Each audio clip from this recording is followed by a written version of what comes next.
আর এই ঐক্যবদ্ধ প্রচেষ্টা যদি আমরা সামনে অব্যাহত রাখি, আল্লাহ সুবহানাহু ওয়া তাআলার অনুগ্রহে এই জাতি এবং এই মুসলিম হিসেবে আমরা যারা পরিচয় দান করি এবং ওলামায়ে কেরাম কেউ আমরা পরাজিত হব না। আর যদি ঐক্যবদ্ধ প্রচেষ্টা অব্যাহত না রাখি, একজনকে আমরা পরিত্যাগ করি অথবা কাউকে পরিত্যাগ করি, অবশ্যই দুনিয়াতে আল্লাহ সুবহানাহু ওয়া তাআলা তাকে ওই ধরনের পরিণতি ভোগ করাবে, অবশ্যই করাবে। যে পরিত্যাগ করবে আল্লাহ তাকে পরিত্যাগ করবে। তো মুসলিম হিসেবে আমাদের দায়িত্ব যেটা ছিল, অবশ্যই এখানকার ওলামায়ে পালন করছেন, এই জন্য তাদের দরবারে আবারও কৃতজ্ঞতা, তাদের কাছে আবারও কৃতজ্ঞতা প্রকাশ করতেছি। এবং আমি আবেদন করবো যে আমি আমার জেলের কথাগুলো বলার আগে একটা গুরুত্বপূর্ণ কথা যেটা আমাদের সবসময় মনে হয়েছে, এবং ঈদ বলেন প্রত্যেকটা জায়গায় আমি পাশে আসার পর থেকে খাবারের প্লেটে বসা অবস্থায় আমার মনে হচ্ছে যে আমার এক নাজমুল ভাই ছিল, যাদেরকে আমি রেখে আসতে পারি। তো আমরা এখানে স্বাচ্ছন্দ্য অবস্থান করি, কিন্তু আসলে মাহমুদের কথা বলে গেছি।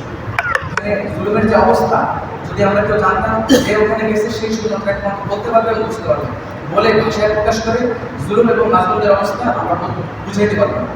তাই আমাদের কর্তব্য হচ্ছে, আপনারা আপনাদের এলাকার যে ছিল আমার ব্যাপারে আপনারা চেষ্টা করছেন, ঠিক তেমনিভাবে মুসলিম যত মাসলুম আছে সেই প্রত্যেক মাসলুমের ব্যাপারে আপনারা চেষ্টা করবেন, কমসে কম আশা করে দোয়া করবেন ইনশাআল্লাহ। যদি কখনো কোনো সময় এবং সুযোগ তৈরি হয়, সেই জন্য আপনারা কম বেশি যা পারেন সে চেষ্টা করবেন ইনশাআল্লাহ। আবার ভবিষ্যতের দিন সবসময় এখন থাকে না, চেঞ্জ হবে। আইয়াম দোয়া যে ইয়াগুলো অধিকার আইয়াম দোয়া আপনি ভাবেন না, আল্লাহ সুবহানাহু ওয়া তাআলা এই দিনগুলো পরিবর্তন করবেন। একদিন আমরা নির্যাতিত হচ্ছি, আবার আরেকদিন আসবে যদি আবারও নির্যাতিত হয়, এটা খুব স্বাভাবিক। এই দিনগুলো এমন থাকবে না যেমন আজকে স্বাচ্ছন্দ্য সব কিছু করবেন। তাই সর্বোপরি আমরা যদি ঐক্যবদ্ধ থাকি, আল্লাহ সুবহানাহু ওয়া তাআলা আমাদেরকে হেফাজত করবেন, এবং যারা মাজলুম হবে তাদের পাশে দাঁড়ানো যাতে আজকে যাতে আমরা স্বাচ্ছন্দ্যের থাকা অবস্থায় যাতে আমরা মাজলুমদেরকে ভুলে না যাই। এখন অনেক মাজলুম আছে, তাদেরকে ভুলে গেলে ওই আমরা যখন আবার বিপদে পড়বো তখন আমাদের পাশে দাঁড়ানো থাকবে না। অবশ্যই যারা কারাগারে জঙ্গি হিসাবে যে নামে যে তকমায় যারা আছে, তারা এই জাতির শ্রেষ্ঠ সন্তান। তারা আসলে জঙ্গি সবাই না, কেউ কেউ থাকতে পারে, এটা তার ব্যক্তিগত দরকার। কিন্তু যদি কারো ভুল থেকে থাকে, শরীরের দৃষ্টিকোণ থেকে, আমার কাছে মনে হয় এটা বিচার করার দায়িত্ব, এটা সংশোধন করতে ওলামায়ে কেরামের। তাই ওলামায়ে কেরামের প্রতি আবেদন হচ্ছে, তারা যাতে তাদের এই সন্তানদেরকে কারাগারে না রেখে বের করে যদি কোনো ভুল ভ্রান্তি তাদের থেকে থাকে তাদের সংশোধন করে দেবেন। কিন্তু সেই দায়িত্ব এই সরকার ব্যবস্থা না, সেটা ওলামায়ে কেরামের। কোনো শারীরিক ভুল সংশোধন করার দায়িত্ব ওলামায়ে কেরামের। তাই আমার আবেদন হচ্ছে, তারা তাদের যদি কোনো ভুল ত্রুটি থেকেই থাকে, সেগুলো সংশোধন, তাদেরকে বের করে এনে তাদেরকে সংশোধন তারা করবে, এবং সেই শারীরিক দৃষ্টিকোণ থেকে যে অবস্থান তাদের আছে, সেই অবস্থানগুলো সংশোধন করে ঠিক গতিধারা এবং মূল পথে নিয়ে আসবে। এই দায়িত্ব ওলামায়ে কেরামের।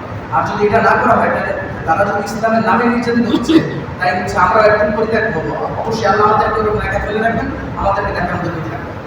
আমরা তৌফিক দান করুন। সর্বোপরি যখন এখান থেকে নিয়ে গেছে, সবাই কম বেশি জানেন, মসজিদে ছিলাম। মসজিদে থাকা অবস্থায় ঘুমাইতে যাবো, ওই অবস্থায় আমাকে হচ্ছে যে সাদা পোশাকে খুবই বান্ধব করা অবস্থায় গ্রেফতার করে নিয়ে গেছে। নিয়ে যাওয়ার পথে গাড়িতেও কিছু মারধর করছে, করে নিয়ে যাওয়ার পরে থানায় সামনে এখানে ছিল, এখান থেকে গাড়ি ঘুরে ঢাকা চলে গেছে। এর পরবর্তী সময়ে ঢাকায় মিরপুরে নিয়ে গেছে। নিয়ে যাওয়ার সময় হাত কাপ পরানো ছিল, চোখে লাগানো ছিল না, যে কারণে পথগুলো দেখতে পাইছি।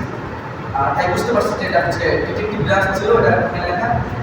তাই বুঝতে পারছি যে এটা হচ্ছে ঢাকায় একটা গোয়েন্দা শাখা নিয়ে যাচ্ছে।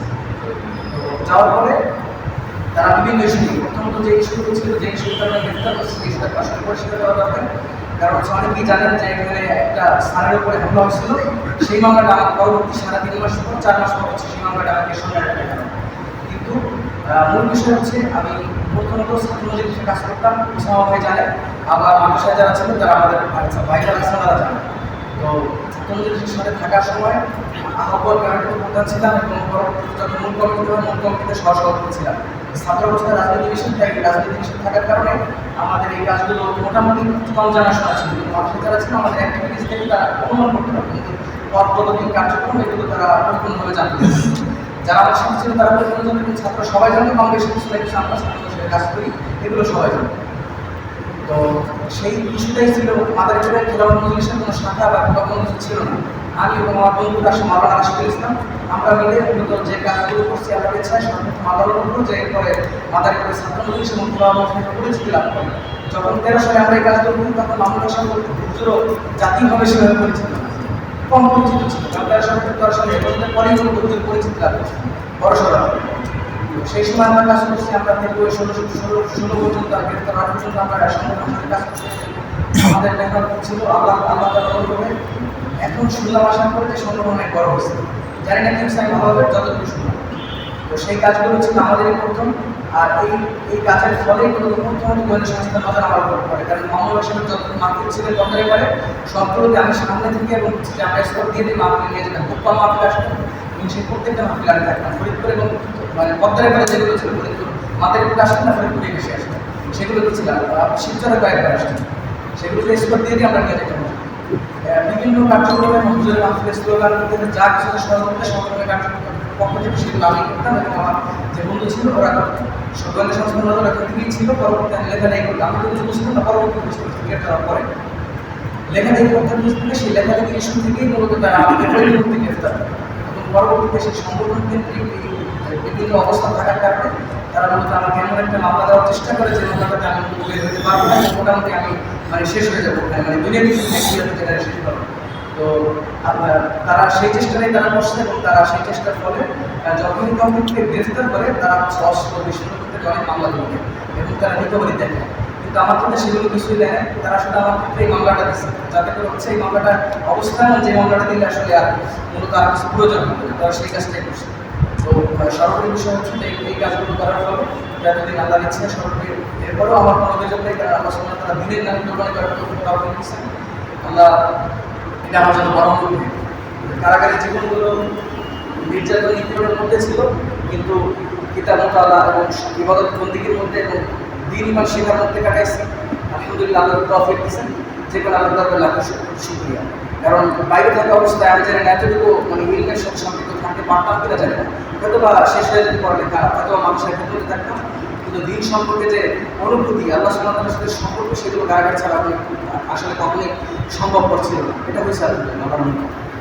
আর রিমান্ডে থাকা অবস্থায় প্রতিদিন হচ্ছে যে রমজান ছিল, রমজানে থাকা অবস্থায় রিমান্ডে এবং রিমান্ডের বাইরে যেটাকে গুম বলে, গুম থাকা অবস্থায় বিলের সাথে ঝুলে রাখতো এবং ঝুলানোর ফলে আমার হাত হচ্ছে কেটে গেছে। এই যে প্রত্যেকটা জায়গায় দাগ ছিল, একটা এই অচল ছিল, হাত অনেকদিন আঙুল ঘুষ করে খাওয়া দাওয়া করা যেত না, কষ্ট হতো।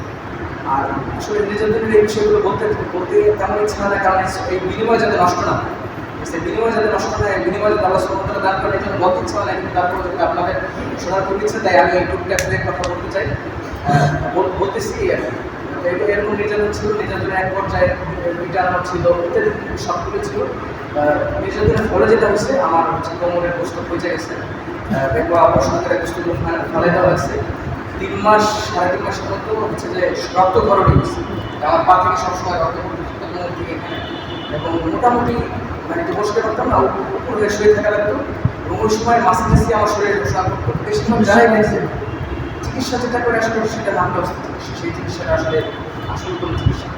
ঢাকা মেডিকেল একবার নিচ্ছিল, কিন্তু ঢাকা মেডিকেলে নেওয়ার পরে তারা শুধুমাত্র যে পর্যাপ্ত প্রস্তুতি যেগুলো ছিল সেইগুলোই অপসারণ করছে এবং কিছুটা ওষুধ লিখে দিচ্ছে। এরপরে তারা ওই অপারেশনের সাথে সাথেই আবার তারা ওখানে নিয়ে আসছে, তারা যে ওষুধ যেগুলো দরকার ছিল ভাষণার কিছু দেয়, শুধুমাত্র একটা অ্যান্টিবায়োটিক ওষুধ যেটা প্রাথমিক পর্যায়ে তারা কোনো ওষুধ দেয়নি।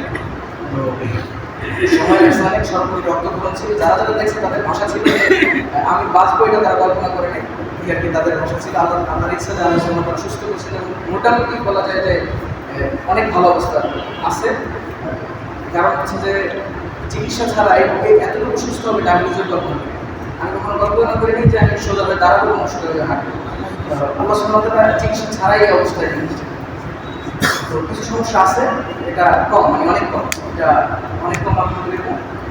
সরকারি জেলখানার মধ্যে আমাদেরকে বিভিন্ন সময় যে বাইরে যে অবস্থান ছিল, বাইরে কখনো কোনো আন্দোলন হইলে হুজুরদের আন্দোলন বা যে কোনো আন্দোলনই বিরুদ্ধে সে সমাজের উপর খুবই নির্যাতন হতো।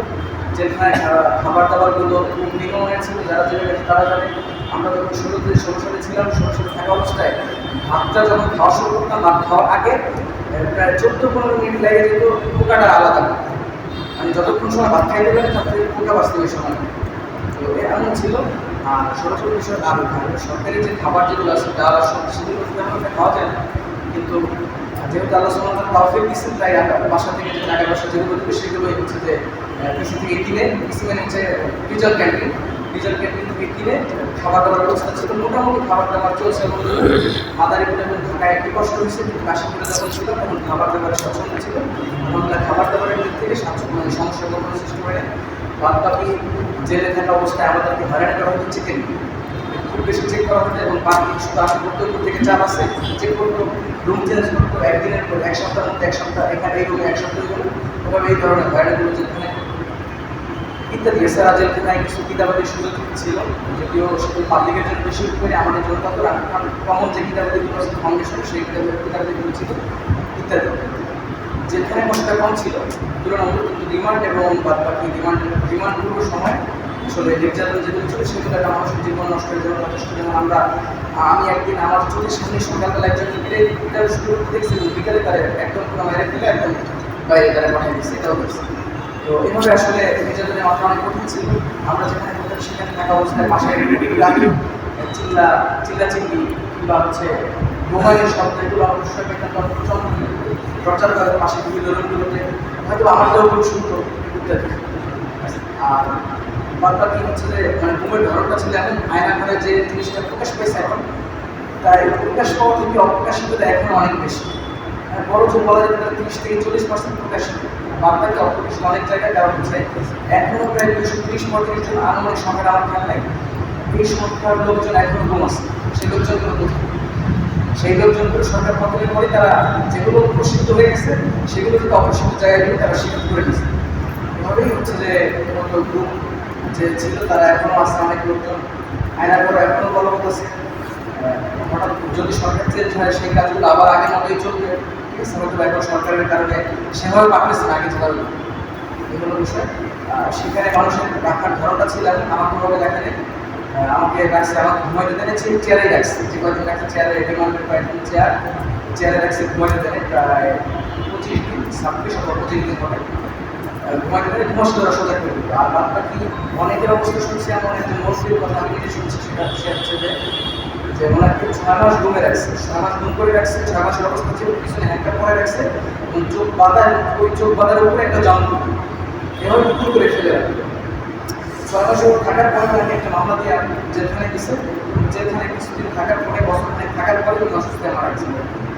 এভাবে অনেকেই মূলত এবং এভাবে নির্যাতন করে এগুলোভাবে রাখে যে তারা অসুস্থ হয়, ছেলেদের জন্য বিকলাঙ্গ অথবা মানসিক জটিল হয়ে যায় অথবা মারা যায়। এভাবেই মূলত জরুরি নির্যাতন অবস্থা চলছে। সরকারি আল্লাহ সরকারকে যারা সুন্দর মুক্তি দিচ্ছেন, আর নির্যাতনের যে যেগুলো আছে আরও বিস্তারিত অনেক ডিটেলস আছে, স্পষ্ট অনেক কথা আছে, সবগুলো সংবেদনশীলতার কারণে আসলে এখানে উল্লেখ করা সম্ভব না।